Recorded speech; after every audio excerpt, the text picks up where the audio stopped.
10 తరములుగా వెంటాడిన మోయాబు శాపము నీ కృపను శరణు వేడగా మార్చనే 1000 తరములు అన్యురాలైన ఆరుతును ధన్యురాలుగా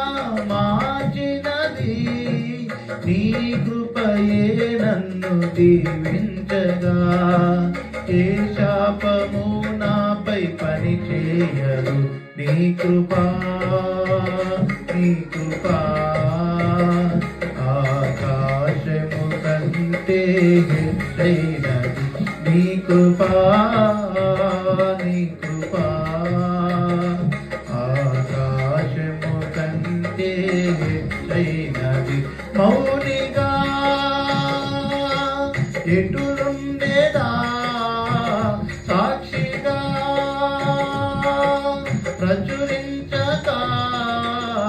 నా తుది శ్వాస వరకు నీ చెంత చేరే వరకు నా తుది శ్వాస వరకు నీ చెంత చేరే వరకు